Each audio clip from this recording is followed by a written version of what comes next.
उत्तराखंड का पौड़ी गढ़वाल जिला तब उत्तर प्रदेश का हिस्सा हुआ करता था। यूपी के उस जिले में पंचूर गांव में 5 जून 1972 को एक शख्स ने आंखें खोली जिसे अजय सिंह बिष्ट के नाम से जाना गया। लेकिन अजय सिंह बिष्ट की नसीब में कुछ खास लिखा था। माता पिता आम बच्चों की तरह ही उनकी देखभाल करते थे, लेकिन उनकी विलक्षण प्रतिभा आगे के सफर की स्क्रिप्ट लिख रही थी।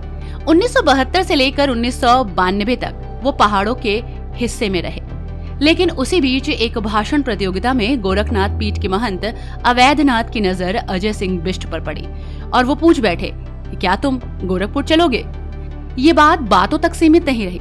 जैसे अजय सिंह बिष्ट के प्रारब्ध में लिखा था कि पहाड़ की सांसारिक दुनिया से इतर उन्हें कुछ खास काम के लिए बनाया गया है।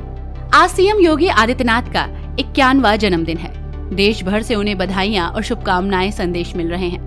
2017 में प्रदेश की कमान अपने हाथों में लेने के बाद से योगी आदित्यनाथ ने अपनी नीतियों से प्रदेश को विकास के रास्ते पर ले गए। आज यूपी की पहचान बदल गई है। देश और दुनिया में यूपी की पहचान तेजी से उभरते एक विकसित राज्य के रूप में हो रही है। 1992 में गोरखपुर आने से पहले अवैधनाथ और योगी आदित्यनाथ यानी कि अजय सिंह बिष्ट में कई दफा मुलाकात हुई। 1990 के दशक में जब राम मंदिर आंदोलन का आगाज हुआ तो अवैधनाथ आंदोलन के अगुवा बने। धीरे धीरे मिलने जुलने का सिलसिला चलता रहा और 1992 में अजय सिंह बिष्ट हमेशा हमेशा के लिए पहाड़ को अलविदा कह गए। वो मैदानी इलाके का हिस्सा बन गए, सांसारिक दुनिया से इतर संन्यास की राह पकड़ ली। लेकिन मठ के आंगन में राजनीति को वो करीब से देख रहे थे, क्योंकि उनके गुरु अवैधनाथ राजनीति में सक्रिय रूप से भागीदारी कर रहे थे। महंत अवैधनाथ की तबीयत जब खराब रहने लगी तो योगी आदित्यनाथ ने मठ की कमान संभाली।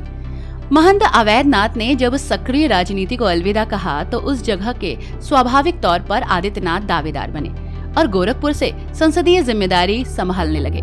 गोरखपुर के सांसद के तौर पर उन्होंने पूर्वांचल में बाढ़ से होने वाली तबाही को देखा तो इन्फ्लाइटिस से होने वाली मौतों के दर्द को भी महसूस किया।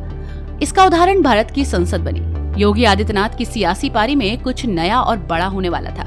समय का चक्र धीरे धीरे 2017 के साल पर आ पहुंचा। देश के सबसे बड़े सूबों में से एक यूपी चुनाव के लिए तैयार था। समाजवादी पार्टी पूरे दमखम के साथ सरकार बनाने का दावा कर रही थी, लेकिन जब नतीजे आए तो हैरान करने वाले थे। बीजेपी दमदार अंदाज में अपनी मौजूदगी दर्ज करा चुकी थी।